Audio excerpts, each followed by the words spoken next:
We'll call a meeting to order, please. How's that, better? All right. First, we'll have the clerk come up and open the meeting.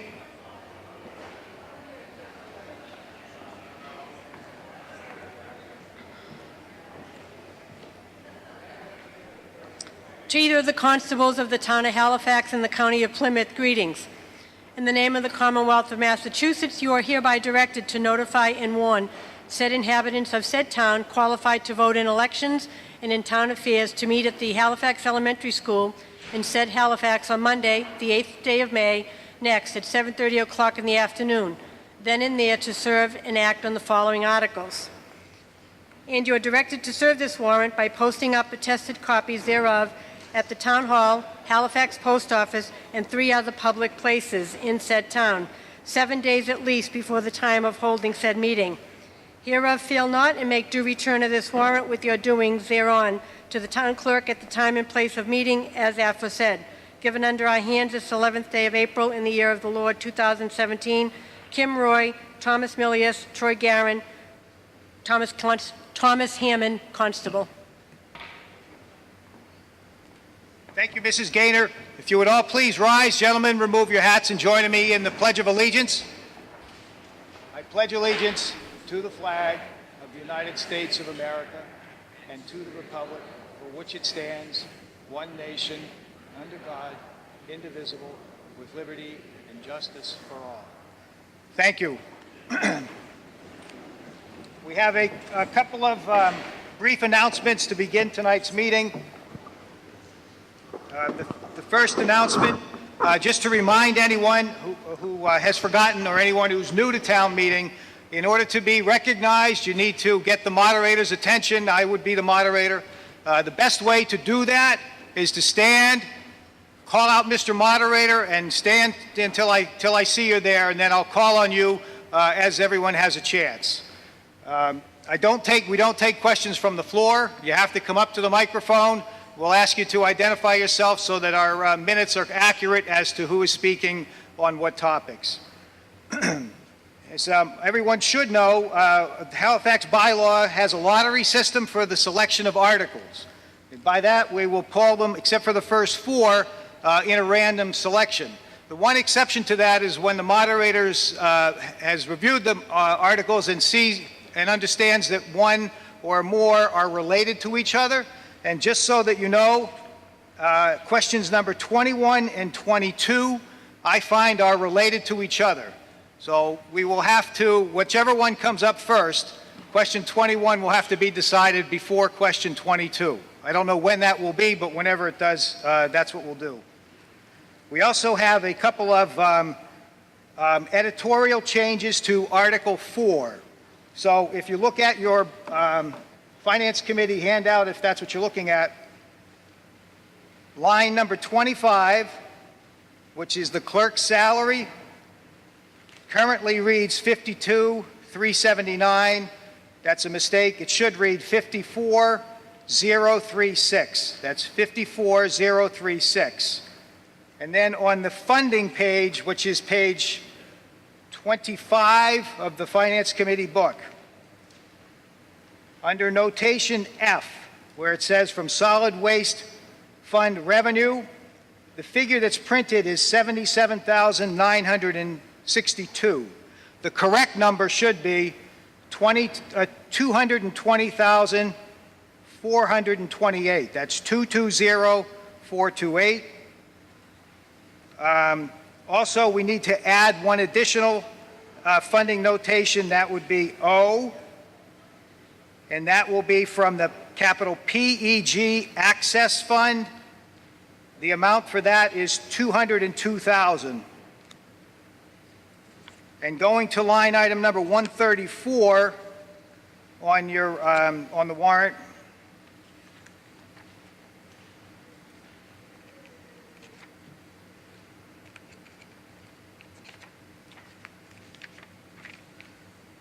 Line item number 134 says cable television. That should have the notation of O as the funding source.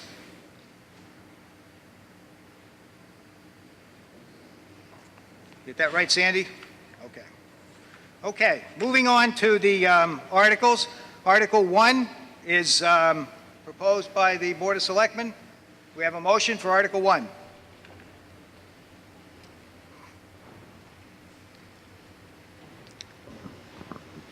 Mr. Moderator, I move the reports of the committees. Okay, we have a second?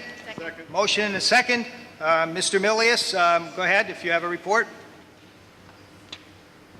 Good evening, and welcome to our annual town meeting. For those of you who don't know me, I'm Tom Milius.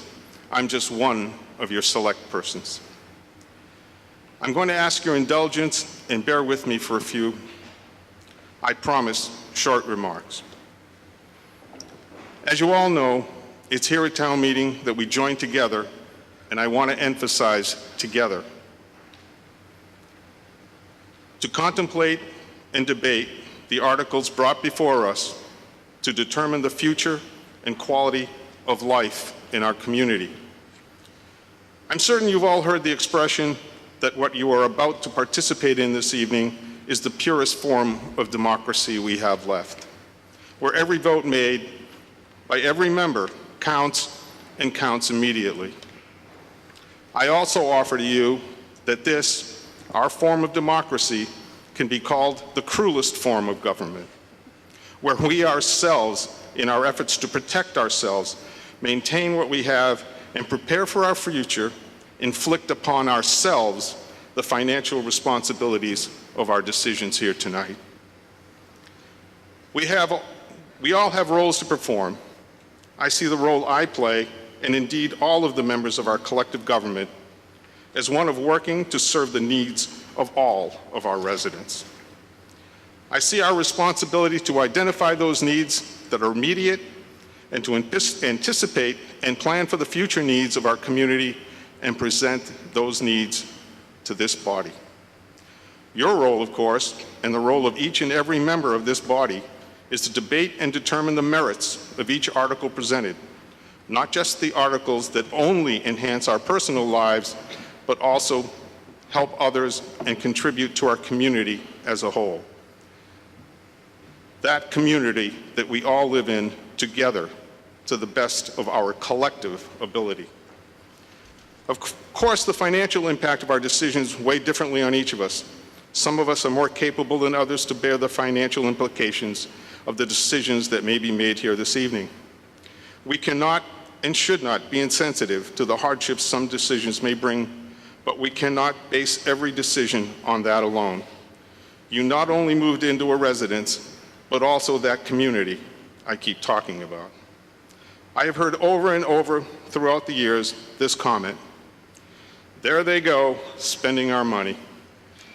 The truth is, I was one of those guys 40 years ago at my first Halifax town meeting. And yes, I was getting pretty good at the game of verbal hand grenades.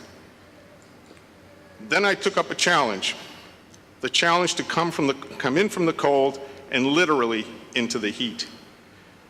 Participate in my town government, and most importantly, learn. I assure all of you, the view is very, very much different from the inside. Those unfounded accusations I was throwing around just weren't accurate. I realized how easy it was to complain about something I honestly knew very little about. This, of course, is my crude attempt to make an opportunity to confirm for you how important it is, and I urge all of you to find a way to participate in your town government. It's volunteers that provide the underpinning of every town and make the difference. It cannot help but make it better for all of us. To be clear, if not redundant, those of us before you do not spend any town money that is not approved by this collective body of town meeting members. All of us, that's all of us, in this room, with our yeas and nays, decide how much money we will have to appropriate and what that money is spent on.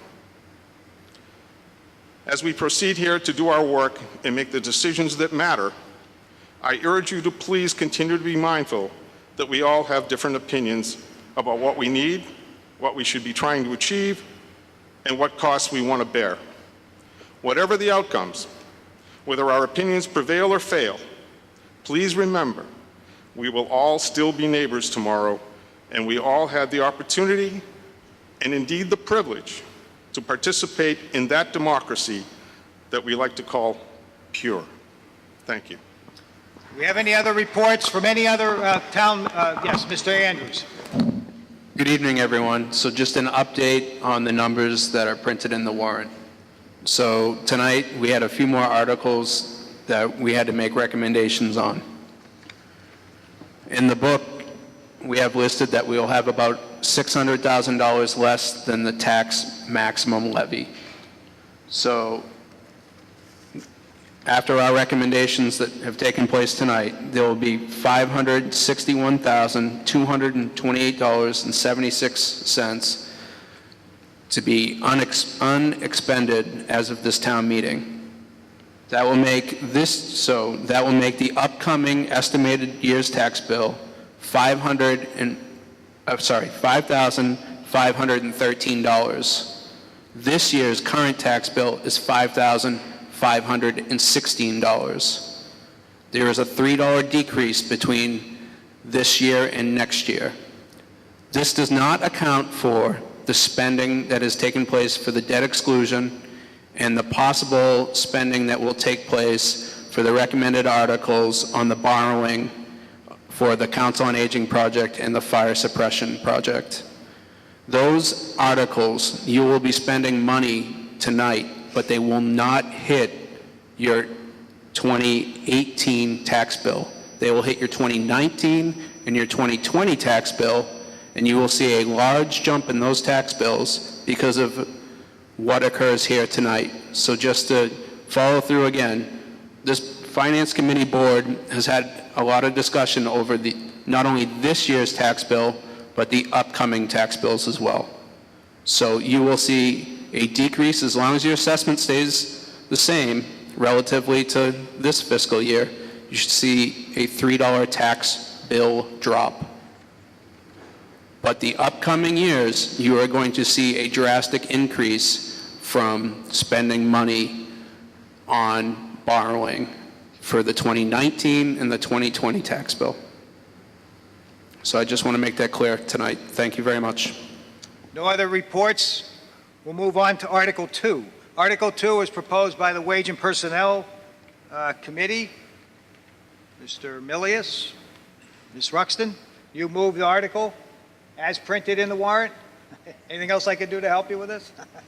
Do we have a second? We have a motion and a second to move Article 2 as printed in the warrant. Article 2 asks the town to leave the wage and personnel bylaw intact with 7 separate exceptions. We'll divide the question so that I will have a debate and vote on each of the 7 separate sections as we go along.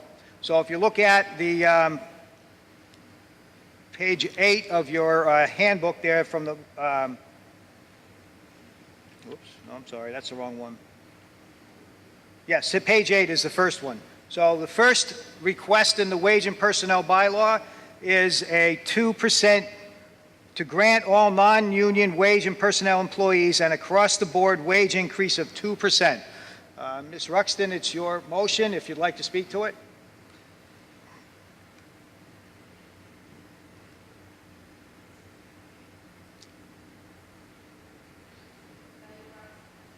Turn it on.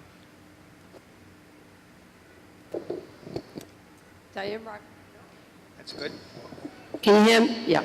Diane Roxton, a wage and personnel liaison. Well, we'd like this moved as presented in the warrant. Second. Did you want to speak to the 2%? We'd like it moved as presented in the warrant. Okay, as it's printed in the warrant. Yes, Okay. please. Do you have anything to say about it? Nothing, okay.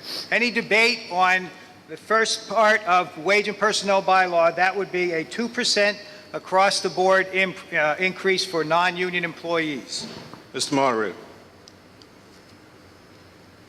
Oh, Mr. Millier, sorry. Every year, the Wage and Personnel Board looks at the wages of our wage and personnel employees. This year, the determination was made that 2% was appropriate. We have had years that have been less. Going back in time, we've had some years that were none, no percentage. I also want to take this opportunity to mention that we do not have any members on the Wage and Personnel Board at the current time. The Wage and Personnel Board is now being covered by a member of the Board of Selectmen, myself, and a member from the Finance Committee, Mrs. Ruxton. We need volunteers. There's a lot of work that needs to be done. We looked at this, we talked about it, we debated it, and we feel this is fair, and we ask your support. Thank you. Any further debate on the first part of Article 2, the 2% increase? Mr. Moderator, Yes, Mr. Andrews. do you want the Finance Committee recommendation? Oh, I'm sorry. Yes, go ahead. The Finance Committee recommends. My mistake, sorry. It's been a while. I forgot. Finance Committee recommends. Okay, now is there any other debate? Seeing no evidence thereof, all those in favor of the first part of Article 2, the 2% increase, say aye. Aye. Opposed? Passes by majority. Moving on to the second question under Article 2, which is to create the position of Human Resource Manager to be classified at a grade 10. Mr. Moderator, Mr. Milius. this portion of the article is going to be a little more difficult to explain. What we're attempting to do here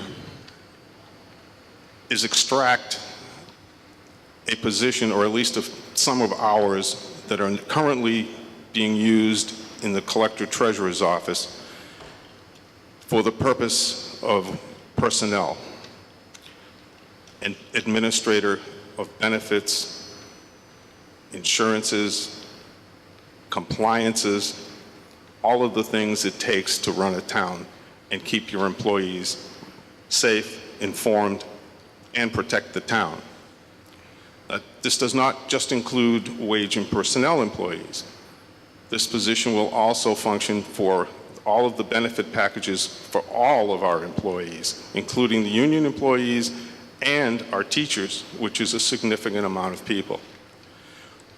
What we're doing, I don't know if you've pulled or taken one of the handouts from up front.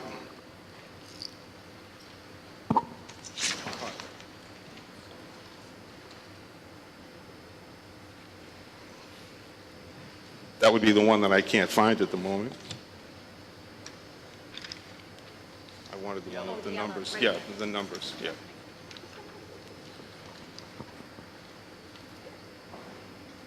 If this position is voted this evening,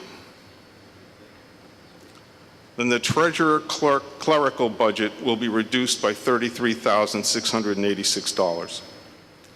Lines 24A and 24B will be added, totaling $44,157.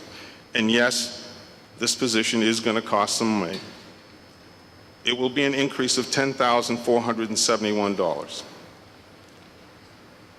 The Treasurer Collector's Office will be reduced by one position, and the new position will be established.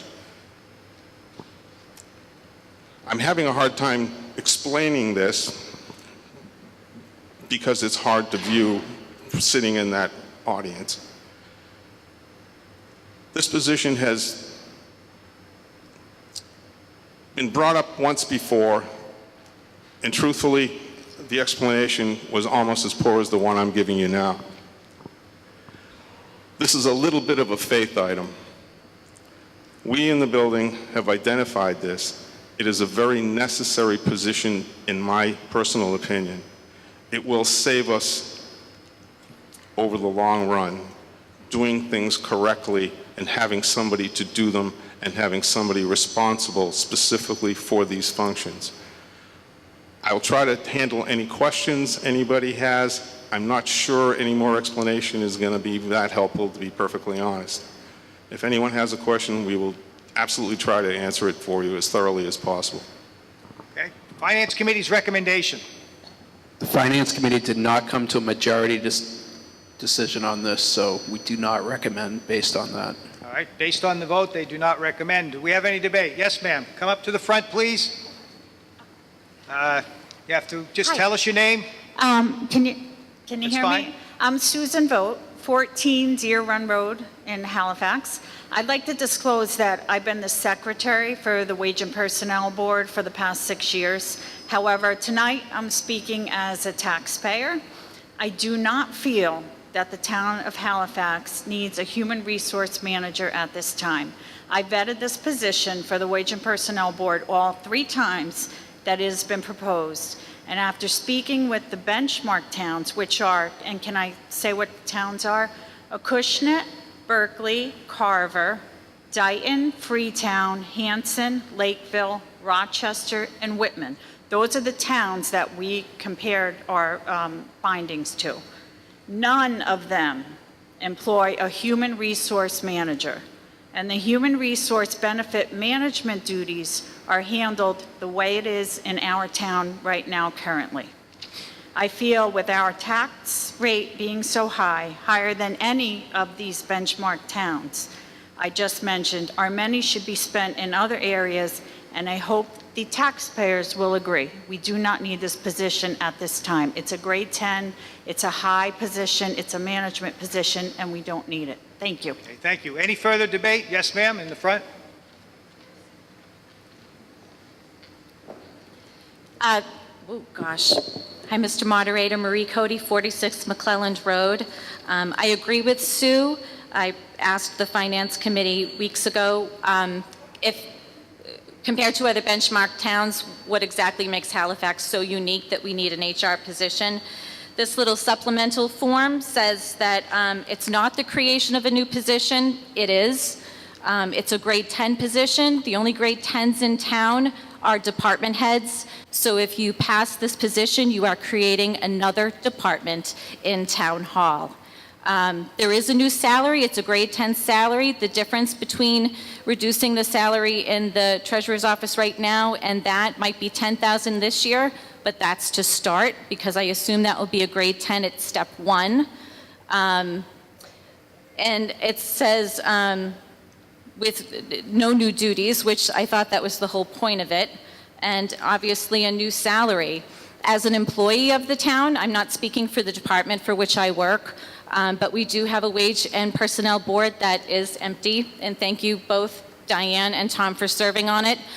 And we're in the middle of this reclassification project. I have concerns about this new HR position and how much sway and how much influence it would have on the board, considering right now there's a power vacuum. I do not feel we need this position. I do not think we need another department in our town hall. And this may be called a straw man's argument, but who's to say that in the future they may not need an assistant, they may not need a secretary. Thank you. Okay. Any further discussion or debate on the second part of Article 2? Mrs. Nolan? Mrs. Nolan is the town accountant. Sandy Nolan, 360 South Street, and I'm also the town accountant. I feel very strongly that this position is needed because I feel very strongly that this position is needed. This position is going to help in guiding our department heads and correct hiring, disciplinary and firing procedures, which can help save the town money in both unemployment and potential lawsuits. We have had that issue in the past, and I think that that in and of itself is going to make this position well worth it. Thank you. Any further discussion or debate? Just in the back here, and then Mr. Conroy. Good evening. Mary Gravenese, to come 98. closer. Sorry, tall. 98 Clydo Bosworth Road. My question is, all of these jobs and responsibilities within the HR person have been handled and been done by somebody up until this point. With no new business revenue in town, no increase in population, no anything, I don't understand the justification where our town is no bigger or wider than anyone in our group of towns that we're compared with. So I don't know if all of the jobs and all of the responsibilities are being handled between the assistant town accountant and the administrator, the town administrator. What is falling through the cracks that's not getting done? You want me to find out for you? Sure. Okay. Thank you. Mr. Milius, can you answer that question? One of the issues that surfaced while we were talking and discussing this particular position was that we don't have any coordinated personnel records. We have records scattered all over town. There is no central place. There is no one person with the authority and responsibility to take care of this, to administer it. That was one of the big issues, and we thought that if you were going to have a position, it had to be a position of some gravitas. Right now, we're using an assistant town clerk or town treasurer. She's doing a fine job. It isn't about the person. We felt that a coordinated effort was the way we needed to proceed for the future. That's really what it came down to. Mr. Conroy? Mel Conroy, 7 Birch Road, also a member of the Halifax Finance Committee. Speaking as a resident, beginning of the budget season, the Finance Committee and the Selectmen have a joint meeting to discuss the direction of the budget. As both boards met and discussed this, we discussed that we would have a level service budget. This position, although there is only a $10,000 increase, does not fall under that direction, at least in my opinion. Okay. Yes, ma'am?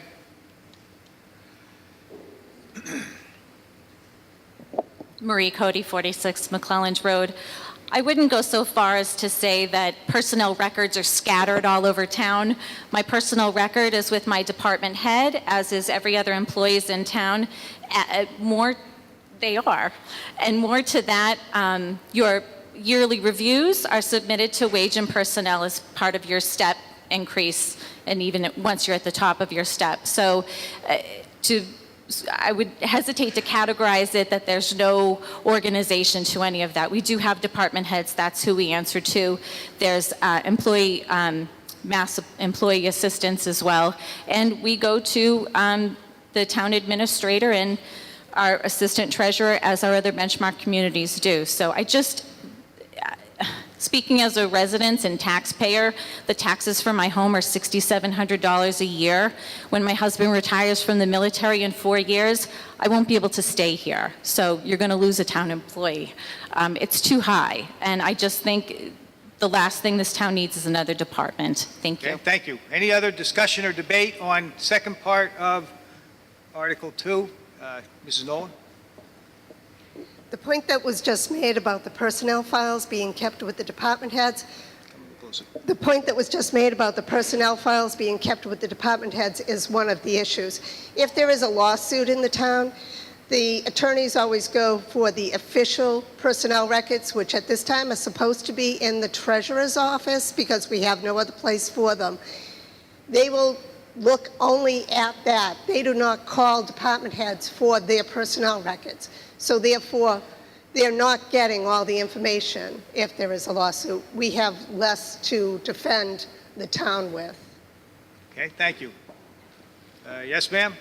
Yes, Susan Vogt, 14 Deer Run Road. I appreciate what Ms. Nolan said, however... Just refer to where is a previous speaker, if you would. Okay, Thank sorry.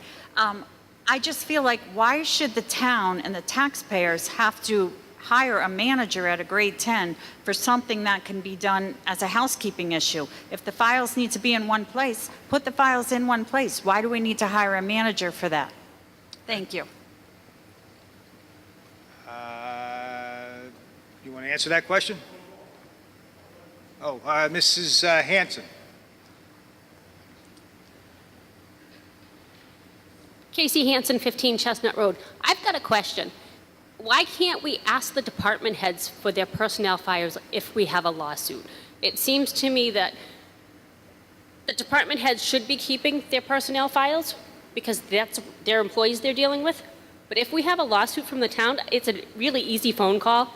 Hey, can I have that personnel file? So why can't we just do that? I'll try and find out for you. Mr. Seelig, do you want to try that? Mr. Seelig is the executive administrator for Halifax. Haven't been that for a while. I'm usually these days the town administrator. I think if you go to any private business, you will not find the files for their personnel scattered all over the place show the shipping department's files over there. The payroll department's files are over there. The executive office files are over there. There is a central location with one HR department, or whatever you're going to call it. In our case right now, it's in the assistant treasurer's office. You want all those files in one place at the same time. That's how they do it in private business for the most part. That's how they do it in public business if you went, in fact, to other communities and checked. And if we're getting to the point of arguing, okay, this is a clerical function, I agree. There are a multitude of personnel functions that this position will provide. Many of them are being done right now, no question about it. And they're being done in these other communities. No matter what position you call it in those other communities, this work needs to be done. Simply the fact that those departments have decided, or those towns have decided not to have a specific person designated with a specific job title does not mean that the town shouldn't do that. We're a $22 million business, probably more like 23 at this point. And yes, I'm going to bring something up that some people have labeled as a scare tactic. But I'll give you the city of Brockton, where they had a lawsuit on a personnel matter through a hiring process, and the courts ruled in favor of the plaintiff $4 million. On our scale of things here, we had a department where the elected board decided they did not want to renew the department head's contract. In order to do that, they ended up having to do a severance pay of $20,000 to $30,000. That's because that elected board did not follow what should have been the normal procedures for evaluating and then being able to enforce a decision not to continue to employ that department head. That's where the money comes in. That we're spending a little bit of money now, not to spend a lot of money later. And I understand people might call that a scare tactic, but when I see it happen in other communities, it might very well happen here. We're trying to prevent it from happening here. And obviously, at some point, you'll need to make a choice which way you want to go. Thank you. Any further discussion? Wait. You're not supposed to jump up until I call on you, so sit down for a minute. I don't want if nobody else has spoken yet, so, okay, yes, Mrs. Voigt, sorry. Just don't get too excited, we got all night. I've never gotten up before. Susan Vogt, 14 Deer Run Road. Did Brockton have an HR person when that happened, Mr. Moderator? Yeah, you want to find out Mr. if Brockton Seelig? had it. Did they, Mr. Seelig?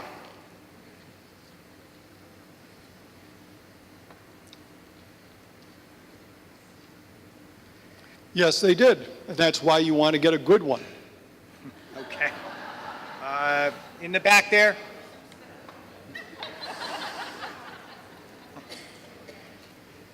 So my question is, Mary Gravenese, 98 Clyde Bosworth Road. Oh, I can't get any closer. So it appears that where they're not creating a new position, they're taking the person that's already doing this job and moving her to what's called the HR person. So I don't understand what risk we have if we're using the same person to do this new job, saying it's going to cut our risk for anything happening.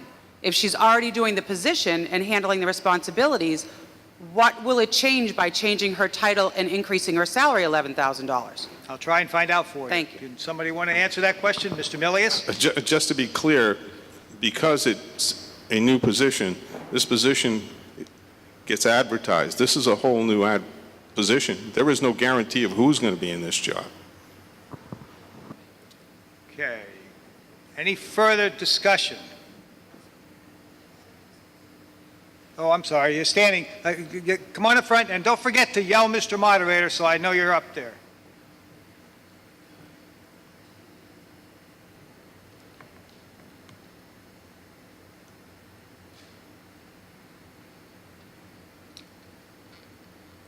Good evening, Jared Smaller, Come- 34 yeah. Lawrence Road. Come as close as you can so Yep, everybody I'm can right hear you. there. That's better. As that sheet says, we have over 200 employees in the town per month. What this position covers, I'm in favor of it. It's not just personnel files. It's any grievances that are filed by employees. It is healthcare issues, workman's comp issues. You need somebody with expert knowledge in those areas to handle this stuff, or it can ultimately cost the town significantly down the road if it's handled inappropriately. So I'm in favor of the position for those reasons, because it is so encompassing versus just personnel issues. Thank you. Any further debate or discussion? Seeing none. All those in favor of creating the human resource manager as indicated in Article 2, the second point, say aye. Aye. Opposed? No. Motion fails by majority. Moving on to number 3. Number 3 is membership on the Wage and Personnel, and the motion is that, well, how about if I let Mr. Milius or Ms. Ruxton explain what they're trying to accomplish there? Ms. Ruxton? Diane Ruxton, Liaison for Wage and Personnel. This is amending the original bylaw section, which stated that the members from the Board of Selectmen or Finance Committee were not able to be appointed unless there was only one remaining member of the board. So this is just changing the wording. Okay. Finance Committee's recommendation on point 3 of Article 2. The Finance Committee recommends, because we'll be able to outvote the selectmen and vote them on to the Wage and Personnel. Okay. Any discussion on point 3? Seeing none, all those in favor of point 3 as presented, say aye. Aye. Opposed? Passes unanimously. Moving on to point 4, change in step and evaluation language. Mr. Milius or Ms. Ruxton, you want to explain that change, please? This is actually just a housekeeping item to change the wording in the bylaw for the new evaluation form. Okay. Finance Committee's recommendation on number 4. The Finance Committee recommends. Finance Committee recommends. Any discussion on the 4th point on Article 2? Seeing no evidence thereof, all those in favor say aye. Opposed? Passes unanimously. Moving on to the 5th point, eliminate the merit increase. Ms. Ruxton? The board voted to remove the merit portion of this bylaw. It was a very outdated system. Okay. Finance Committee's recommendation on point 5, eliminating the merit increase. The Finance Committee recommends. Finance Committee recommends. Any discussion on the 5th point on Article 2, eliminating the merit increase? Seeing no evidence thereof, all those in favor say aye. Opposed? Passes unanimously. Moving on to the 6th point, changing the longevity stipend. Ms. Ruxton? The longevity that exists now was established in 1989. After research in the benchmark towns, the board believes the longevity offered by the town of Halifax was much lower than the comparable towns. We added the 10-year stipends for the part-timers in 2007. Other than that, it hasn't been changed since 1989. Okay. Finance Committee's recommendation on the 6th point on Article 2, changing the longevity stipend. The Finance Committee recommends. Finance Committee recommends. Any discussion on the 6th point on Article 2? Seeing no evidence thereof, all those in favor of changing the stipend say aye. Opposed? Passes unanimously. Moving on to the 7th point, Fire Department details wage rate. Ms. Ruxton? If I could have the fire chief up to speak to this, please. Chief Viveros.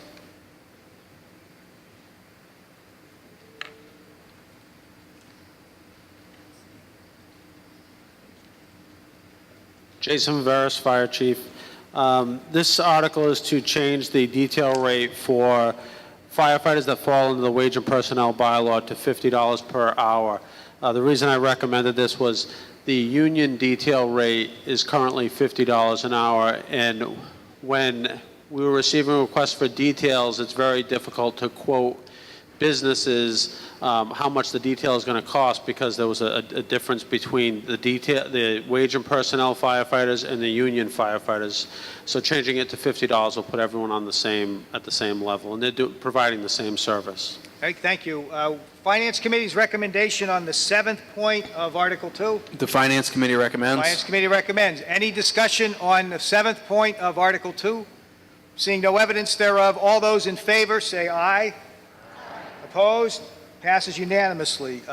We could have a motion from the Board of Selectmen, since it's 8 o'clock. Move to suspend this town meeting in order to take up. Go ahead, come on. In order to take up the business of the special town meeting warrant. Thank you. Do we have a second? All those in favor say aye. Opposed? Call the clerk to please open the special town meeting.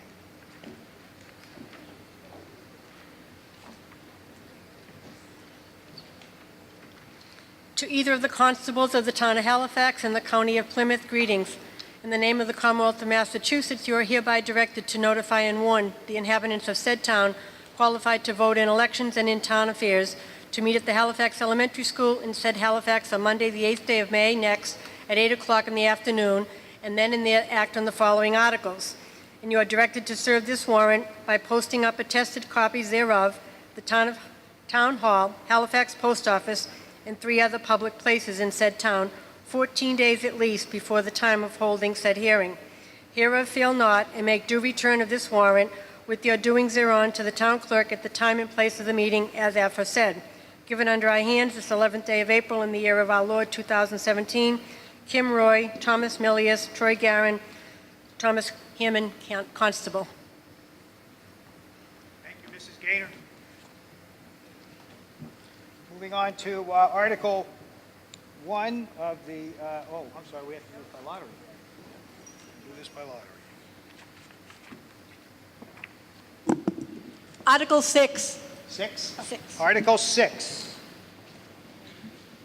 Article 6 is proposed by the Board of Selectmen. Mr. Moderator, Mrs. Roy. I move that the town vote to transfer $3,254.70 from line 156 gas and oil of Article 4 of the annual town meeting of May 9th, 2016 to line 8 town reports of Article 4 of the annual town meeting of May 9th, 2016 to pay for the costs of the special town meeting of July 25th, 2016 and March 7th, 2017. We have a motion. Do we have a second? We have a motion and a second to transfer money. Finance Committee, I'm sorry, Mrs. Roy, it's your motion. Okay. This is simply to, what I just said earlier, is to pay for the special town meetings of July 25th and March 7th that we didn't expect, so these funds are needed in order to take care of the cost of the elections and the special. Thank you. Finance Committee's recommendation. The Finance Committee recommends. Finance Committee recommends. Any debate on Article 6 as proposed? Seeing no evidence thereof, all those in favor of Article 6 say aye. Aye. Opposed? Passes unanimously. The next article, please. Article 11. Article 11. Article 11 is proposed by the Board of Selectmen. Mr. Moderator, I move that the town, oh, wait a minute, I have a new one, hang on. Okay. I move that the town vote to transfer $45,000 from line number 152, group insurance of Article 4 of the annual town meeting of May 9th, 2016, transfer $18,507 from line 157, heating all buildings of Article 4 of the annual town meeting of May 9th, 2016, and transfer from Hops Playground Gift Fund the sum of $12,250 for a total of $75,757 for the renovation and construction of the Hops Playground, and the Halifax Board of Selectmen is authorized to accept any gifts and donations, to file and accept grants, including any grants from the Executive Office of Energy and Environmental Affairs, and that the Board of Selectmen is authorized to take such other actions as are necessary to carry out the terms, purposes, and conditions of any grant, and any grant that shall be administered by the Board of Selectmen or its designee. We have a second. We have a motion and a second to transfer sums of money to a total of $75,757. Mrs. Roy, it's your article. Okay, so this is a little confusing. I'm hoping I'm going to be able to explain it the right way. The Friends of Hops have worked tirelessly to raise funds, and that's been approximately $150,000 to rebuild our playground. They have identified a grant from the Commonwealth of Massachusetts that we have a very good chance of receiving. This is a reimbursement grant, so this article will raise the money required for the grant, and we will be reimbursed by the Friends of Hops for the amount of money that we're putting forward tonight. No town funds will be utilized for the funding of this playground. The Board of Selectmen would like to thank the Friends of Hops for all of their efforts. We also extend our thanks to all of the residents and businesses that have supported the fundraising efforts.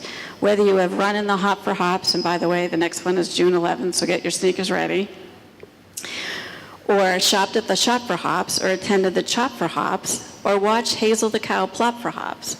We thank you. It has been years in progress, and we applaud you all for everything you have done for our community in order to rebuild this playground. Okay, Finance Committee's recommendation on Article 11. The Finance Committee recommends. Finance Committee recommends. Any discussion on Article 11 of the special town meeting? Seeing no evidence thereof, all those in favor say aye. Aye. Opposed? Passes unanimously. Next article. Article 2. Article 2. This is proposed by the Board of Selectmen. Mr. Moderator, I move that the town vote to transfer $12,000 from line 156 gas and oil of Article 4 of the annual town meeting of May 9th, 2016 to line 6 law of Article 4 of the annual town meeting of May 9th, 2016. Okay, do we have a second? We have a motion and a second to transfer $12,000 as set. Mrs. Roy, it's your article. So we've had some unexpected expenses in our LAR account, and this amount should fund the rest of the fiscal year in that line. Okay. Finance Committee's recommendation on Article 2. The Finance Committee recommends. Finance Committee recommends Article 2. Any discussion on special town meeting Article 2? Seeing no evidence thereof, all those in favor say aye. Aye. Opposed? Passes unanimously. Article 4. Next article is Article 4. Article 4 is proposed by the Halifax Elementary School. Oh, Mrs. Hanson. Yes. Hi, Cassandra Hanson, Halifax Elementary School Committee. I move that the town vote to transfer $60,000 from Article 3 of the special town meeting of July 25th, 2016, dispatch services, $50,000 from line 152, group insurance of Article 4 of the annual town meeting of May 9th, 2016, group insurance, and $46,000 from line 125, veteran benefits of Article 4 of the annual town meeting of May 9th, 2016, for a total of $156,000 to line 75, special education tuition of Article 4 of the annual town meeting of May 9th, 2016. We have a motion. Do we have a second? We have a motion and a second to transfer $156,000. It's your article. Do you want to speak to it? The school committee has been aware of the deficit in our out-of-district special education account for approximately the whole year. We have worked with the town and within our own budget to make up the deficit, and this is the amount that we have deemed necessary that we're going to be short for the year. All right, thank you. Finance Committee's recommendation, Article 4. The Finance Committee recommends. Finance Committee recommends Article 4 as a transfer of $156,000. Any discussion on Article 4? Seeing no evidence thereof, all those in favor say aye. Aye. Opposed? Passes unanimously. Article 5. Article 5. Article 5 is proposed by the Board of Selectmen. Mrs. Roy.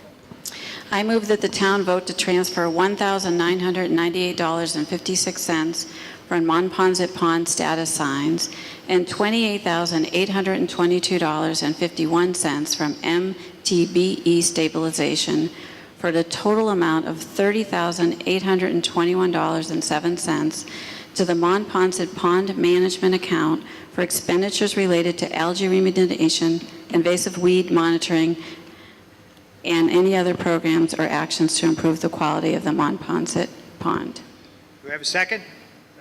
We have a motion and a second. Can I have 1 minute, please? The eradication, yeah.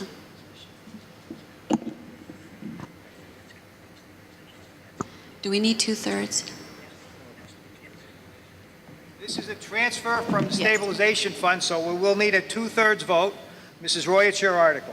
So this article is really an accounting cleanup. What we're trying to do is close out two of these accounts to place it in one account, and we would bring a separate article to you in future town meetings in order to spend money on the treatment of the ponds. But right now, this is an article just to clear up those two accounts and put it in this one account.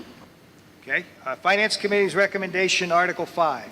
The Finance Committee recommends. Finance Committee recommends. Any discussion on Article 5? Because this is a transfer from stabilization, we need a two-thirds vote. Moderator can hear a two-thirds vote if it's clear. If not, we'll have to do a standing count. We'll try it on the first round. All those in favor of the transfer on Article 5 as presented, say aye. Aye. Opposed?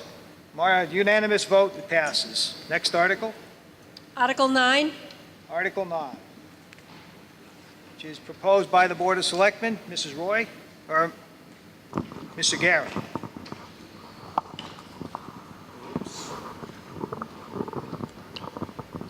Mr. Moderator, Yes, Mr. I'd Garrett. like to move the vote to transfer from line 154 insurance to Article 4 of the annual town meeting of May 9th, 2016 for the sum of $15,000 to conduct a study of council on aging's operations and programs in order to make recommendations for any necessary changes and improvements. Okay, do we have a second? We have a motion and a second to transfer $15,000. Mr. Garrett, it's your article.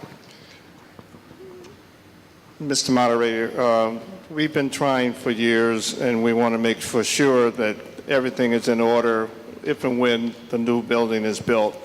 This would allow us to study the Council on Aging and make sure that all the things in operation is running smoothly and delivering the services they should. Okay, thank you. Finance Committee's recommendation on Article 9. The Finance Committee recommends. Finance Committee recommends. Any discussion on Article 9? Seeing no evidence thereof, all those in favor of Article 9 as presented, say aye. Aye. Opposed? Passes unanimously. Next article. Article 1. Article 1. Article 1 is proposed by the town accountant. Mrs. Nolan. I move that the town vote to transfer $16,504.84 from undesignated fund balance to the PEG Access Enterprise Fund. We have a second? We have a motion and a second to transfer. Mrs. Nolan, it's your article. Last year, we had appropriated a fixed sum of $185,000 to be sent to the PEG Access Enterprise cable station. That cable station is our public cable station that does all our meetings and all of that. We get that money in from Comcast, and we're really just a conduit. They send us the money, we send it to the station. Last year, there was $16,504.84 more sent to us than we were able to send out to them because we had appropriated the fixed number. So the money was closed out to undesignated fund balance. This is a housekeeping item to send that money to the cable station where it should be. All right, thank you. Finance Committee's recommendation on Article 1. The Finance Committee recommends. Finance Committee recommends. Any discussion on Article 1? Seeing no evidence thereof, all those in favor say aye. Aye. Opposed? Passes unanimously. Article 3. Next is Article 3, which is proposed again by the town accountant. I move to pass over Article 3. Do we have a second? The motion is second to pass over Article 3, which means take no action. Mrs. Nolan, do you want to say anything about it? It's just unnecessary at this time. All right. Finance Committee's recommendation on passing over. The Finance Committee recommends. Finance Committee recommends. Any discussion? All those in favor of passing over Article 3 say aye. Aye. Opposed? It's unanimous.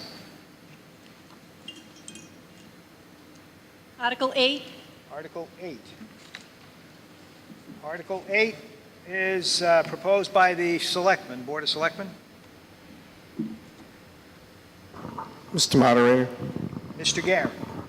I move that the town vote to transfer from line 154 insurance of Article 4 of the annual town meeting of May 9th, 2016, the sum of $25,000 for engineering and infrastructure work to meet federal and state requirements for storm sewer, or take any action thereon.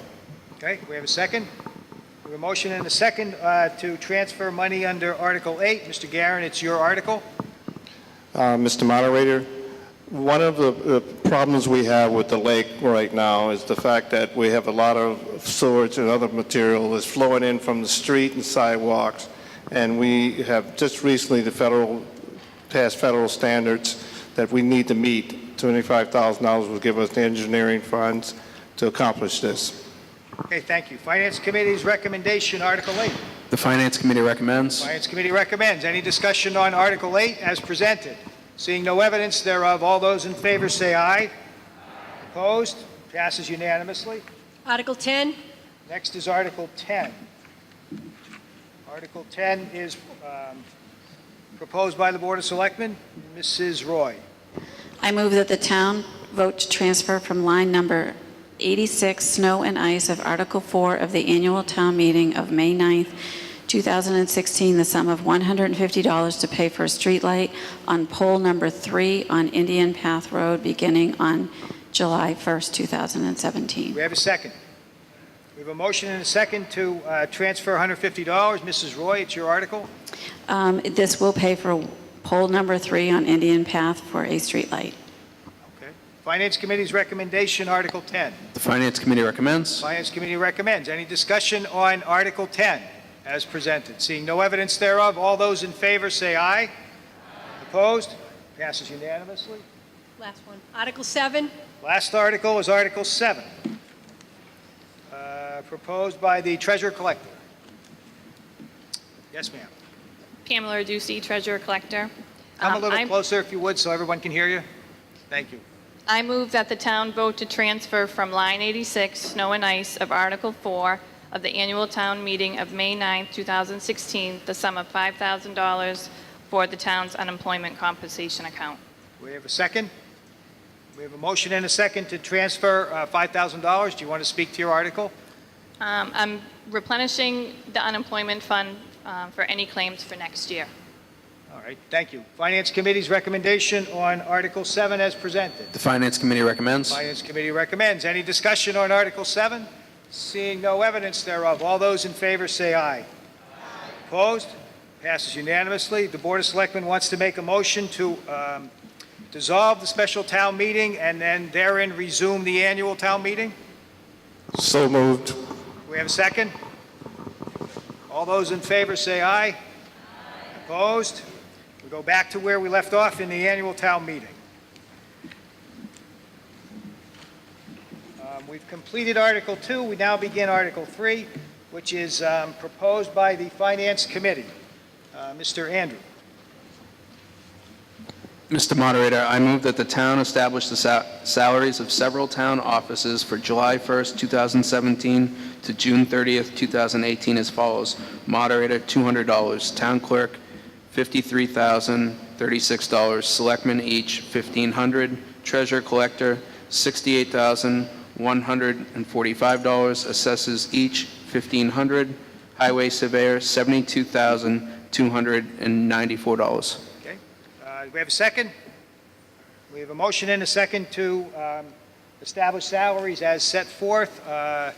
This is the Finance Committee's article, so you can speak to it and give us your recommendation. So we recommend this, Okay. and it includes the 2% for that was previously voted in on the wage and personnel article, and it also adjusts the town clerk to the 32 hours that the Finance Committee had originally tried to do 2 years ago, but we did not have the money in the budget at that point in time. Okay. Any discussion on Article 3 as presented? Seeing no evidence thereof, all those in favor of Article 3 as presented say aye. Opposed? Article 3 passes unanimously. Now we move on to Article 4, which is the operating budget. Mrs. Nolan, do we need to make changes to this? Just as printed? Okay, thank you. So, first of all, can we have this is presented by, Article 4 is presented by the Finance Committee. Can we have a motion, please? Mr. Moderator, to determine what sums of money the town will raise and appropriate, including appropriations from several available funds to defray charges and expenses to the town, including the debts and interest, or take any action thereon. Fine, do we have a second? Okay. So this is the annual operating budget. The way I'll do this is the same as we did with the wage and personnel bylaw, which means that I will take this in sections. So with the process that will follow is as follows. I'll read down the line items in the first section, general government, then public safety, and so on and so forth. When we get to the end of a section, unless someone has called a hold, we'll vote on that section. Anyone who wants to hold a line item for any purpose, whether it's discussion or amendments or any such thing, just call out hold, and we'll put a mark on it and come back to it. We'll vote the rest of it and then take up the holds as they come along. Please speak very loudly because I'm not going to be looking up. I'll be reading most of the time here. Starting with general government. Line item 1, moderator's salary, $200. Number 2, selectman's salary, $4,500. Town administrator salary, $93,582. Selectman clerical, $78,197. Selectman expense, $3,925. Law, $63,000. Town hall electricity, $18,100. Did I hear a hold? No. Town hall electricity, $18,100. Town reports, $5,700. Audit, $25,999, and that's A in your funding source, which is on page 25. Finance Committee clerical, $5,165.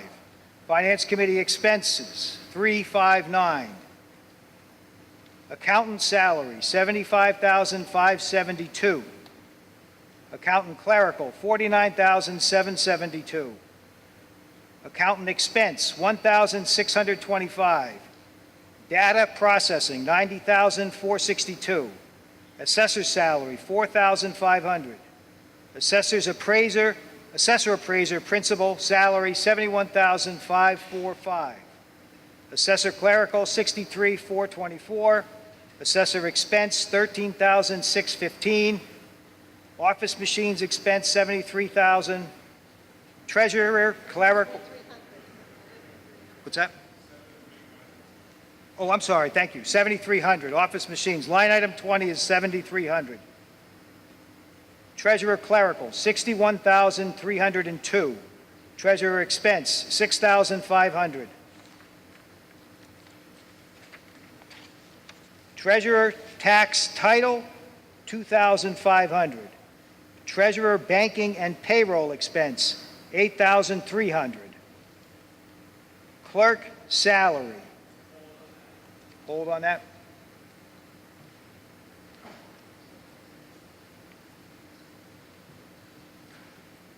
And that was an amended figure, by the way, of $54,034. Clerk clerical, $36,000.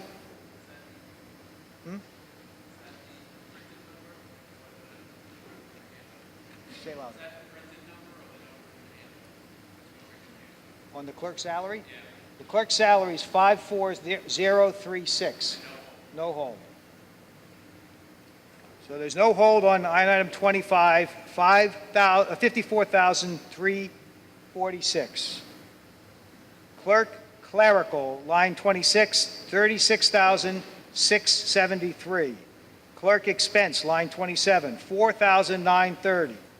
Elections and registrations, line 28, $12,025.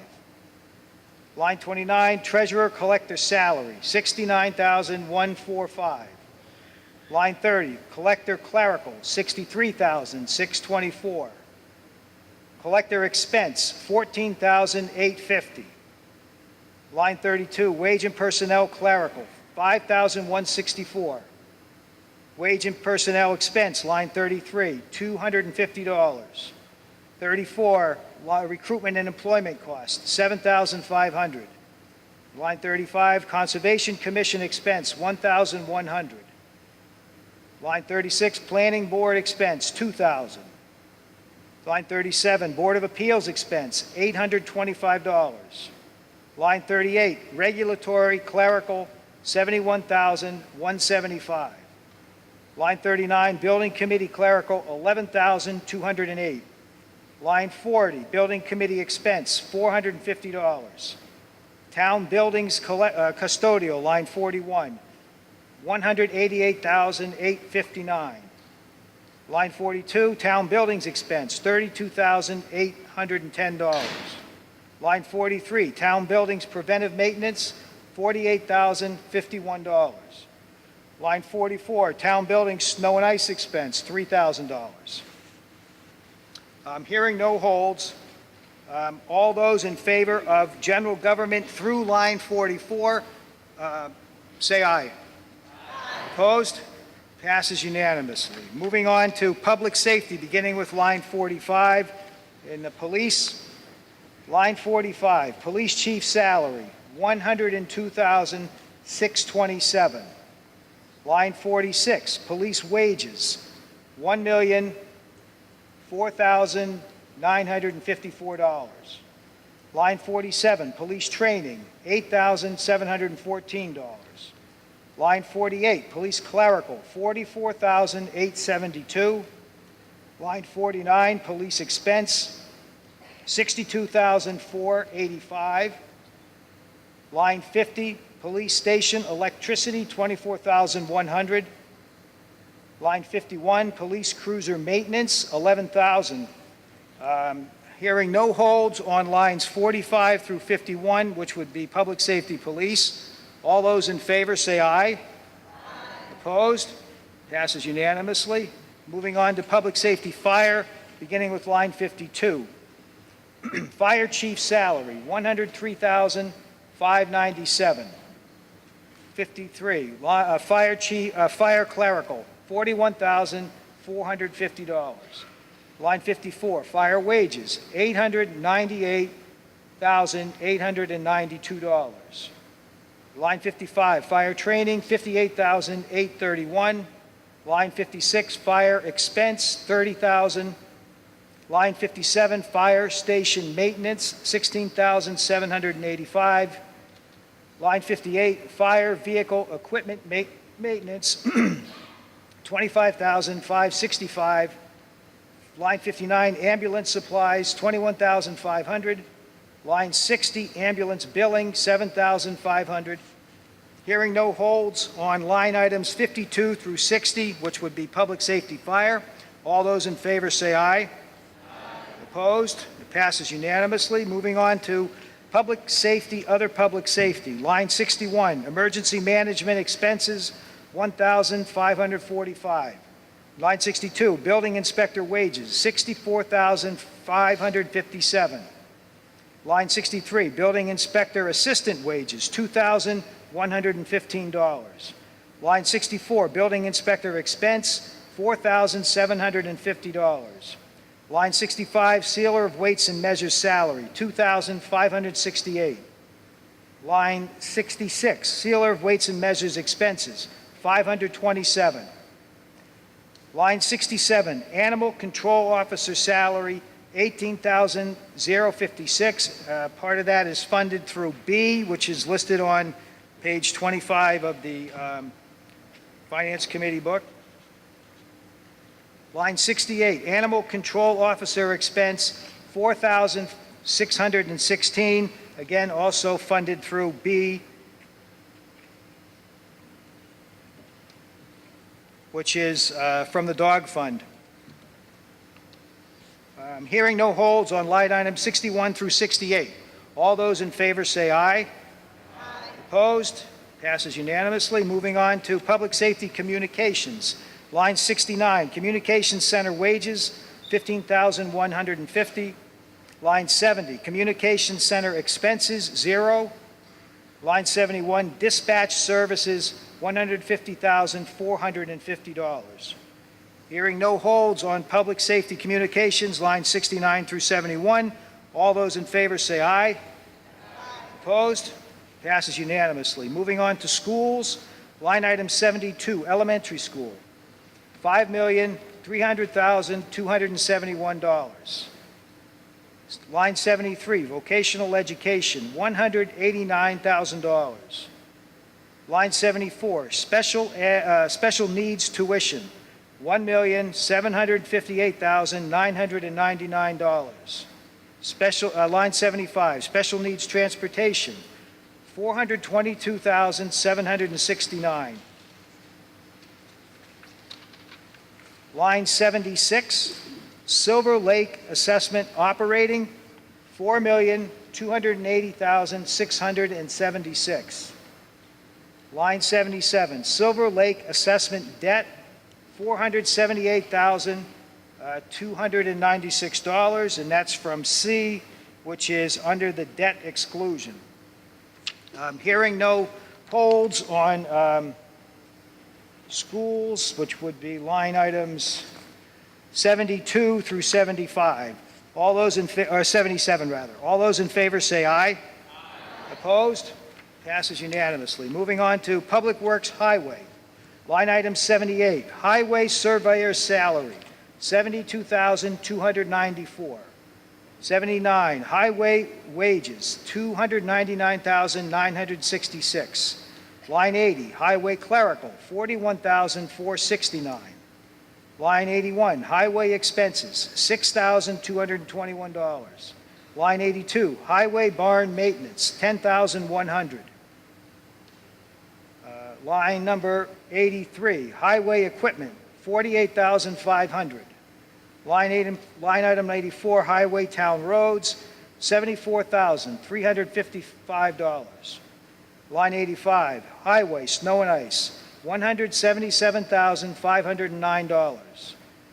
Line 86, streetlights, $27,300. Line 87, traffic lights, $5,500. Line 88, tree warden salary, $1. Line 89, tree maintenance, $3,500. Line 90, insect and pest control, $1. Hearing no holds on Public Works Highway line items 78 through 90. All those in favor say aye. Aye. Opposed? It's unanimous. Moving on to Public Works Cemetery. Line item 91, cemetery superintendent salary, $10,831. Line item 92, cemetery wages, $70,023. Line item 73, cemetery supplies and equipment, $6,020. Hearing no holds on line items, Public Works Cemetery line items 91 through 93. All those in favor say aye. Aye. Opposed? Passes unanimously. Moving on to Public Works Water Department.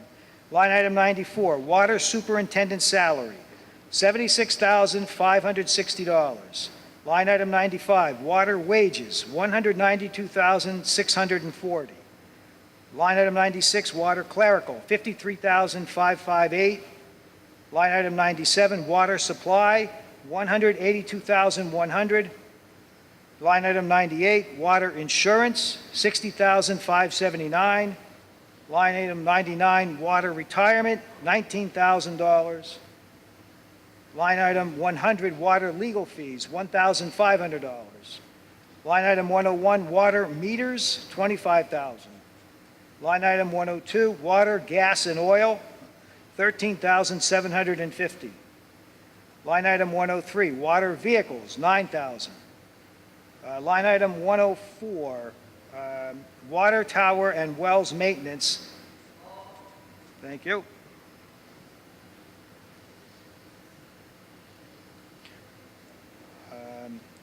Okay, hearing no holds except for line item 104. All those in favor of the expenses as listed in line items 94 through 103, say aye. Opposed? Passes unanimously. We have one hold on line item 104. I didn't see who raised that. Mr. Bedore? Nope.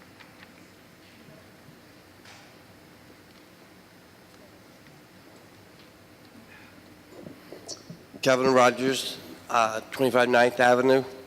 All I wanted to know on this one is, I believe that there was a separate article in here about the painting of the water tower, and that's why I had a discrepancy on this line item here. I'll see if I can find out for you. Mr. Andrews, can you answer that question? So the separate article on the water for the debt exclusion is from a vote that previously took place. That's the first year's payment on the water tower repair work that was done, the repainting. So that's the first year's payment. So you'll see that as a line article in the next year's warrant, but because it's the first year's payment, it's an article instead of being under Article 4. This indicates in the announcements here that you are unable to reach a decision, although it's your article. So the Finance Committee had some questions, and we met with the Water Department, and we are removing the hold on this article. We voted to recommend at 100,000. Yes, we did. So in your article, in the warrant, it indicates D, Finance Committee unable to reach a majority recommendation. We'll remove that. So that line item 104 now will read, line item 104, water, tower, and wells maintenance, $100,000. No letter D on there.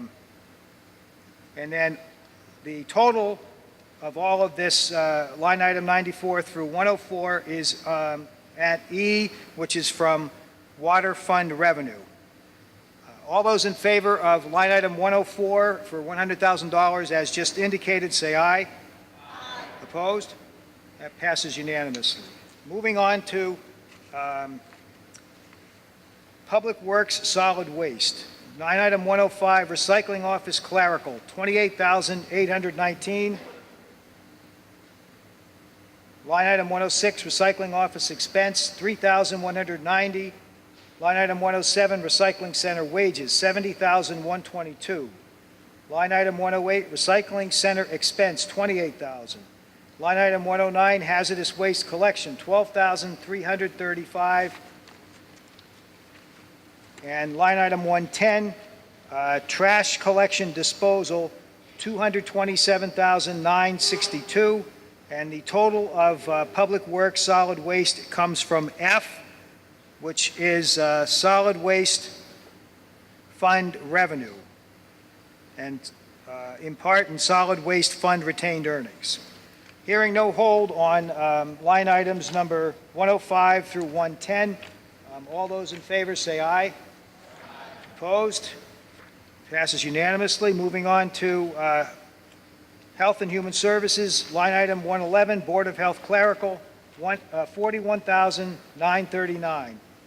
Line 112, Board of Health Expenses, $7,873. Line 113, Board of Health Inspections, $67,393. Line 114, Board of Health Nursing Services, $7,000. Line 115, Board of Health Landfill Engineering, $15,233. Line 116, Inspector of Animals, $3,048. Line 117, Council on Aging Wages, $177,232. Line item 118, Council on Aging Expenses, $8,880. Line item 119, Pope's Tavern Electricity, $3,000. Line item 120, Veterans Agent Salary, $14,679. Line item 121, Veterans Agent Expense, $1,300.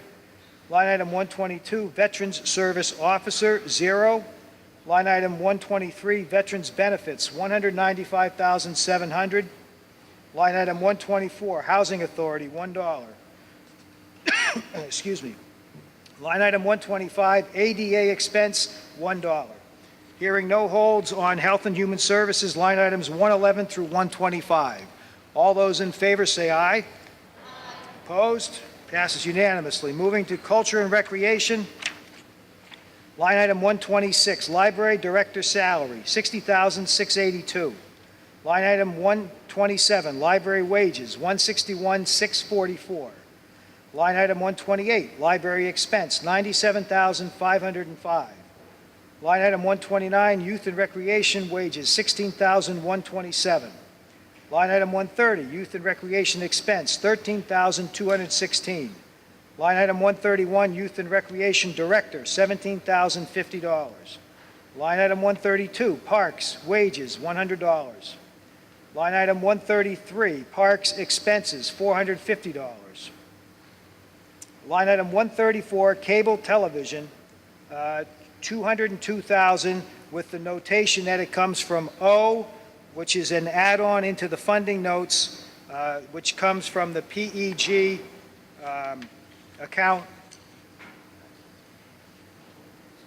Line item 135, patriotic celebrations, $400. Line item 136, historical commission, $2,499. Line item 137, historic district commission, $446. Line item 138, holidays in Halifax, $3,395. Line item 139, Halifax fireworks, $3,200. Line item 140, beautification committee expenses, $500. Line item 141, music rights, $350. Line item 142, agricultural committee, $0. Line item 143, website committee expense, $3,050. Hearing no holds on culture and recreation, lines 126 through 143. All those in favor say aye. Aye. Opposed? Passes unanimously. Almost done. Moving on to debt service. Line item 144, debt water extension project, $82,163 G, which is from water retained earnings. Line item 144, debt school library project, $0. Line item 146, debt police station, $0. And it says H under debt exclusion, but I'm not paying anything, so. Line item 147, debt water pollution abatement trust, $10,400, and that is from abatement trust revenue, I. Line item 148, debt water pollution abatement trust 2, $10,000, and that's from the funding source J, abatement trust revenue. Line item 149, debt landfill capping, $110,138 from funding sources K, under debt exclusion, $109,716, and L from fund balance reserved for bond premiums of $422. Line item 150, interest on temporary loans, $5,000. Hearing no holds on debt service, line items 144 through 150. All those in favor say aye. Aye. Opposed? Passes unanimously. Going on to fixed costs. Line item 151, Plymouth County Retirement, $1,129,620. Funding source M, water retained earnings of $53,000 in that amount. Line item 152, group insurance, town share, $1,030,844. Line item 153, Medicare, town share, $119,771. Line item 154, insurance, $265,000. Line item 155, OPEB, other post-employment benefits, $35,000 from funding source N.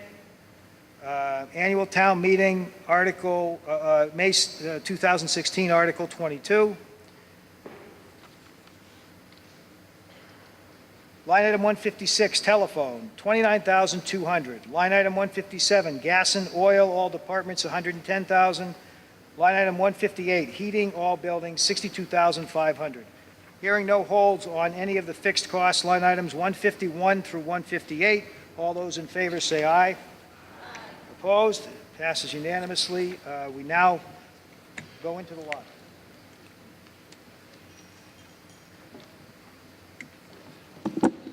Article 15. Article 15. Article 15 is proposed by the Board of Selectmen.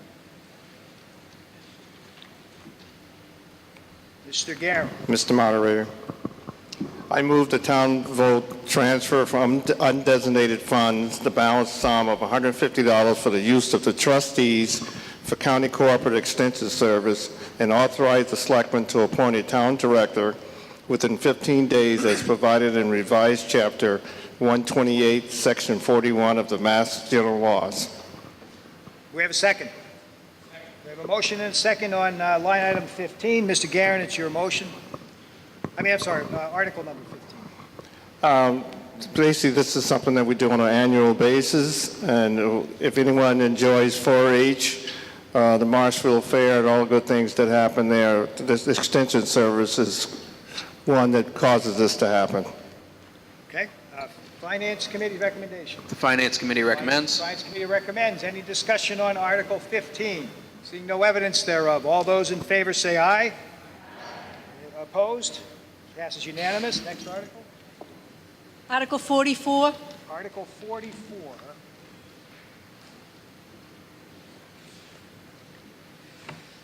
Article 44 is proposed by the Board of Selectmen.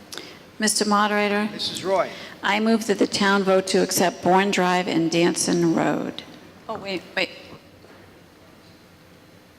Okay. Mr. Moderator, I move to pass over this article. Okay. But we have a second to pass over. We have a motion and a second to pass over Article 44, which means they're being asked not to take any action on it. Mrs. Roy, do you want to explain? I was just told that the Water Department just let us know that they are not comfortable with us accepting these roads yet. Finance Committee's recommendation, passing over. The Finance Committee recommends. Finance Committee recommends. All those in favor of passing over Article 44, say aye. Opposed? Passes unanimously. Article 29. Article 29. Article 29 is proposed by the Fire Chief. The Board of Selectmen will probably make the motion. Mr. Moderator, I move that the town vote to transfer from undesignated fund balance the sum of $19,617 to replace the apparatus bay door openers and doors at the fire station. Okay, we have a motion. Do we have a second? We have a motion and a second to transfer $19,617. Chief Viveros, do you want to speak to the motion? Under the Town of Halifax bylaws, department heads have the right to address town meeting. However, because Chief Viveros is not a town resident, he's not a town meeting member, he can't make the motion. That's why we did it this way. Chief Viveros, come up close to the mic too, please. This article is to replace the garage doors and openers at the Halifax Fire Station. The doors and openers are over 20 years old. They've been subject to frequent breakdowns. The equipment that was used originally is proprietary to one company, and it restricts our ability to buy parts or receive maintenance from various vendors that are more competitively priced. Not all doors are currently equipped with the appropriate safety devices, but the main issue that brought this forward today was the new ambulance that we have on the warrant later down the road. All of the new ambulances are somewhat larger than what we have, and we've tried to configure to fit our apparatus in the station a bunch of different ways, and the only way we can fit 2 ambulances in the station is to put them in the center bay. If you recall, we have 3 bays in the front of the fire station. Currently, we have our tower truck in the center bay, and it will only fit in the center bay because we had to raise the door height was originally too low, and we raised that door up. Now we have nowhere to park the ambulances, so we have to move the ambulances over to the center bay and raise the door height on the first bay. So this article will take care of that. We will make all 3 bays the same height, replace the doors, and replace the openers with generic equipment, quality equipment, but generic so that we don't have to go to one vendor to have it serviced. Thank you. Finance Committee's recommendation on Article 29. The Finance Committee recommends. Finance Committee recommends. Any discussion on Article 29? Seeing no evidence thereof. All those in favor of Article 29 as proposed, say aye. Opposed? Passes unanimously. Article 34. Article 34. Article 34 is proposed by the Municipal, School, and Building Committee.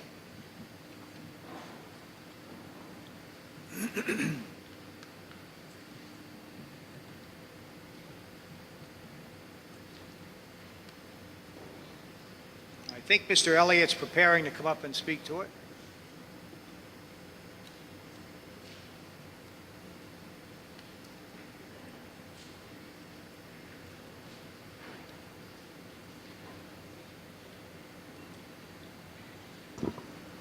I'll move it.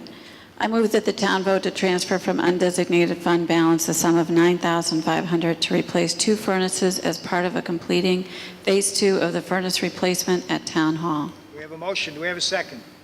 We have a motion and a second to transfer from undesignated fund balance $9,500.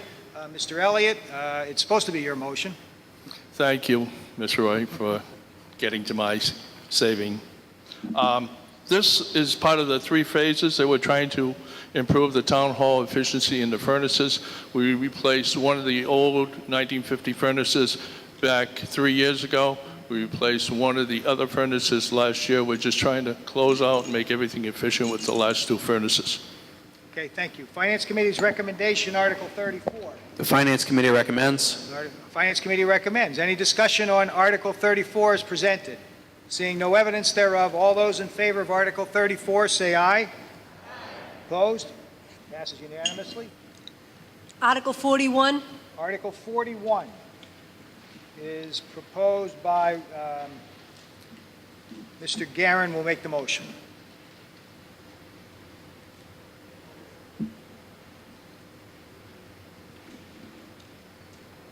Mr. Moderator. Yes, Mr. Garin. I move that the town vote to transfer from undesignated fund balance the sum of $3,500 to go to South Coastal County Legal Services Incorporated for continued fee legal service and civil matters to elders, low-income families, and their children. We have a second. We have a motion and a second to transfer $3,500. Mr. Garin, you made the motion. You'd like to speak to it. This is a program that allows for people who unfortunately may not have the money for legal stuff, such as spouse abuse, children, and low-income people to hit legal services at a minimal cost. Okay. Finance Committee's recommendation on Article 41.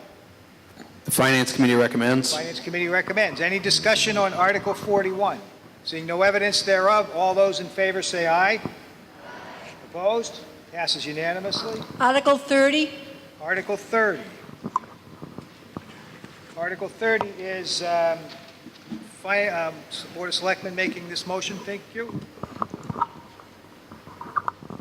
I move that the town vote to transfer from undesignated fund balance the sum of $9,000 to update the telephone system at the Halifax Fire Station. Okay, we have a motion. Do we have a second? We have a motion and a second. Chief Viveros, do you want to speak to the motion?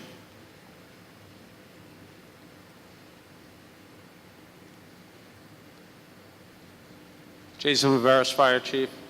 The phone at the fire station is, I guess, given trouble for quite some time. In fact, 17 years they've been having problems with the phone system at the fire department. On days that it rains, we lose 2 lines, which leaves us one line that's operable. The 911 box outside the fire station that people used to call for help does not work when that happens. We've contacted Verizon on countless occasions. They've come out and make short-term fixes to it, but they have indicated that they're not investing a lot in the infrastructure of copper lines coming into a building. The new phone system that we're looking at will actually work in conjunction with the police department's new phone system that was obtained through a 911 grant last year. There's a fiber optic cable that connects both buildings. We'll be using the funds to purchase new phones. The phones that we have right now will not work on the internet-based phone system, and actually we can't even get new phones to replace the broken ones that we have.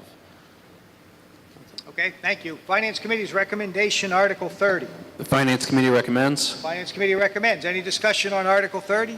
Seeing no evidence thereof, all those in favor of Article 30 as proposed, say aye. Aye. Opposed? Passes unanimously.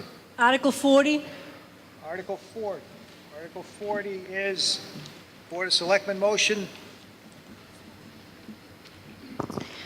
Mr. Moderator, I move that the town will vote to transfer from undesignated fund balance the sum of $28,100 for new computer servers at the Halifax Town Hall. Do we have a second? We have a motion and a second on Article 40 to transfer $28,100. Mr. Seelig, are you Mr. speaking? Seelig will explain the article.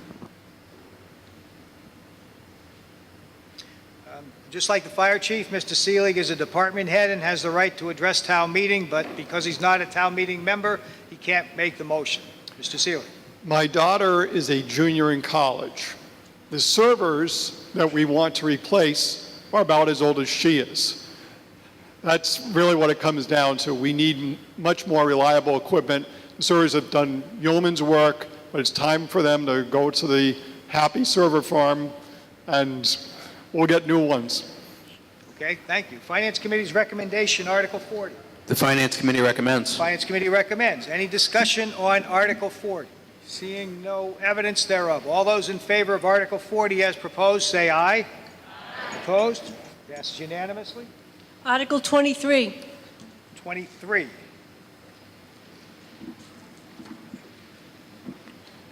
Article 23 is proposed by the Water Commissioners. Is there someone up? Here we go. One thing about the lottery system that we have, everybody has to stay on their toes. There's no dozing off. You can ask Mr. Elliott about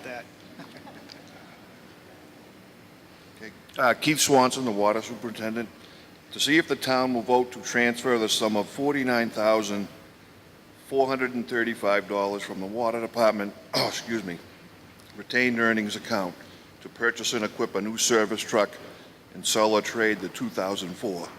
Okay, we have a second. We have a motion and a second. Mr. Swanson, it's your motion. Do you want to speak to it? Explain why you want it. Yeah, this is just going to be a service truck with a snowplow. Okay. Finance Committee's recommendation, Article 23. The Finance Committee recommends. Finance Committee recommends. Any discussion on Article 23? Seeing no evidence thereof. All those in favor say aye. Aye. Opposed? Passes unanimously. Next article. 50.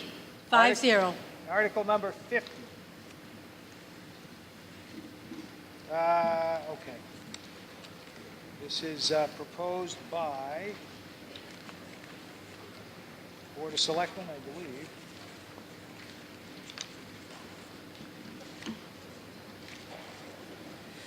Board of Selectmen. Mr. Moderator, I'd like to move Article 50 as printed. Okay, do we have a second? We have a motion and a second to act on Article 50 as printed in the warrant. Everyone should have a copy of that. We're not going to read all 6 pages of it, but we will ask Mrs. Roy to explain to us what you're trying to accomplish. Well, Mr. Seelig will be explaining this particular article. Mr. Seelig. Earlier this year, the Board of Selectmen had received complaints from residents in various sections of Halifax about various derelict and abandoned buildings, particularly houses here in town. We're looking at a number of ways of trying to eliminate that sort of blight. Some of the properties are going through the foreclosure process with the Collector Treasurer's Office.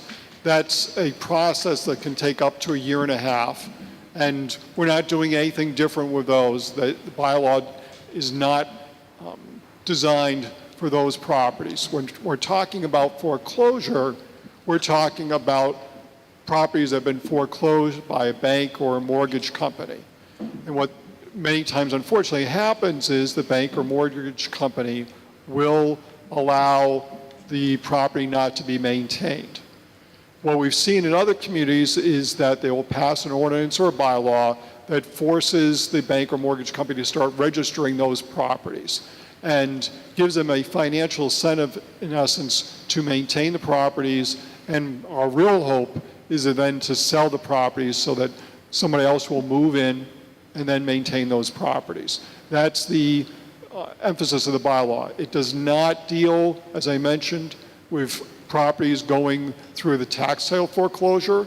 It also does not deal with those properties where the taxes are in good standing, but the property itself is in poor shape. It might be vacant, it may not, but this bylaw does not deal with private property owners, just properties that have gone through the foreclosure process for banks and mortgage companies.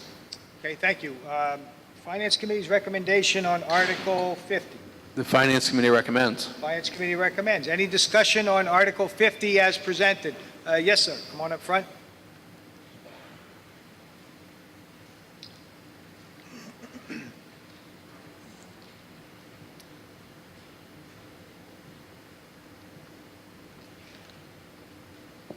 Kevin Rogers, 25 9th Avenue.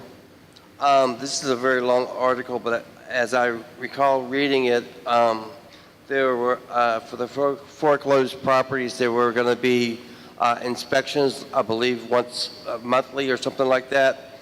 And I wanted to know if the person that had the foreclosed property, were they going to be charged any fees for the monthly inspections?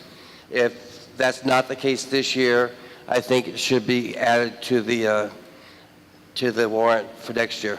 Okay. Can Mr. Seelig answer that? He's asking about inspection fees.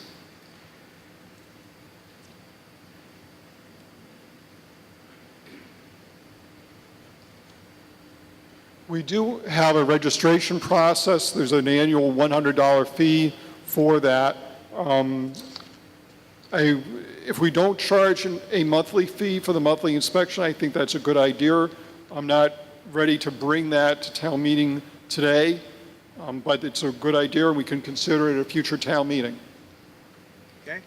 Any further discussion on Article 50? Yes, ma'am. Remember, yell out, Mr. Moderator, because I may not see your hand.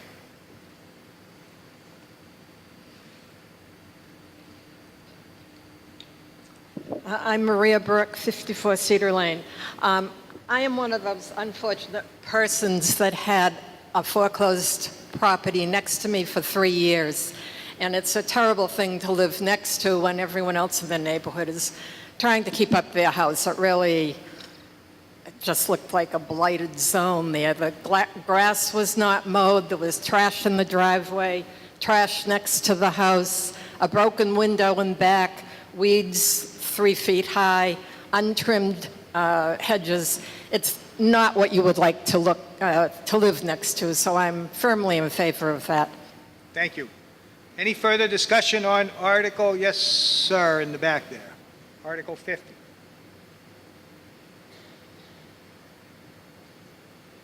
One minute. Got somebody ahead of you. Hello, Gordon Andrews, 688 Plymouth Street. I had a question. Who's going to do the inspection? And I can understand the woman's concern that the house beside her was vacant. Who's going to go cut the grass and maintain that property to dress it up? Is that going to be our expense? And I just wanted to know, are we going to hire somebody to go do those inspections? Okay, thank you. Mr. Seelig?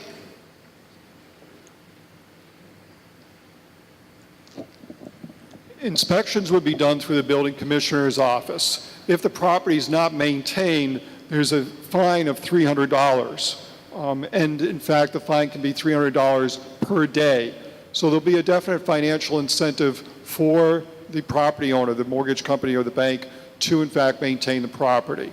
If necessary, we can then go through additional step beyond the fines, but my hope is that a $300 fine, $9,000 a month, will be enough of an incentive to encourage any owner to take care of the property.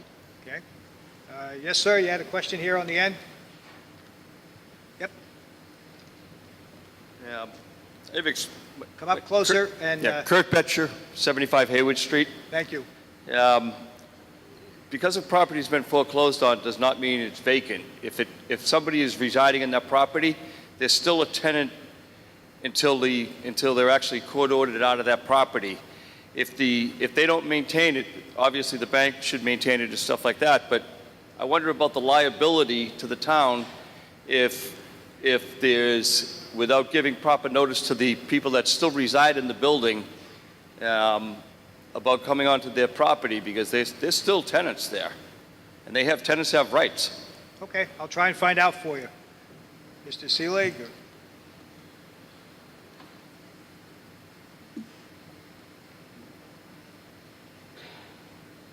I'm not quite sure of the question. I heard the question. I'm just trying to figure out where we want to go with this, in that the building inspector or building commissioner would, in fact, if they're going to go and inspect a property, the common courtesy at the very least, if not a legal courtesy, is that we're going to inform, if someone's actually still living there, that we're doing that. The liability in terms of dealing with an entity is going to be with a mortgage company or the bank. It's not going to be with the tenant who's there. We're not fining the tenant, for instance. It's going to be fining the mortgage company or bank. So we're not requiring the tenant, for instance, to maintain the property. It's the mortgage company or bank. And they're going to be the ones who are going to have to deal with the fact of whether the property is maintained. But we would notify both them, the entity that now owns it through the foreclosure, and the tenant, so that we would give sufficient notice to all parties. Town Council, Attorney Mayo? Yeah, I would agree with Charlie that the onus falls on the foreclosing entity, the bank, the big brother, if you will, to take care of and maintain the property once it does foreclose upon it. Tenants certainly do have rights. There would have to be good and solid notice provided to them and permission, if you will, to enter the property to inspect. But at the end of the day, responsibility to maintain, upkeep the property, make sure it is in satisfactory compliance with state and local building codes would fall on the bank. Okay. Any further discussion on Article 50? Yes, ma'am.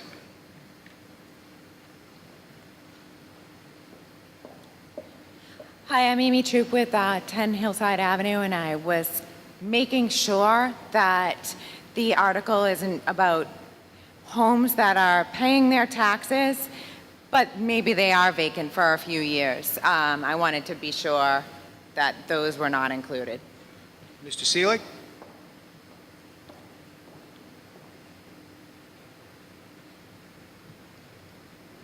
As I mentioned at the back at the beginning of this conversation on the article, this bylaw does not cover situations where the taxes are paid.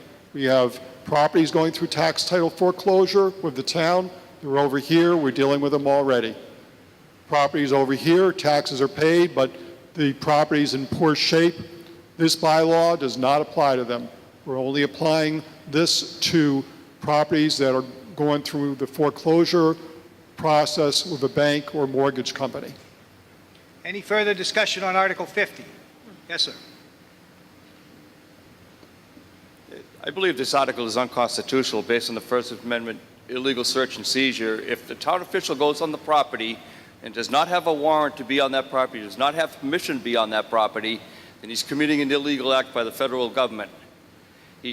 They absolutely should not be able to be allowed on the property unless either the resident of the property asks for it or if the owner of the property requests it. Okay. Mr. Seelig?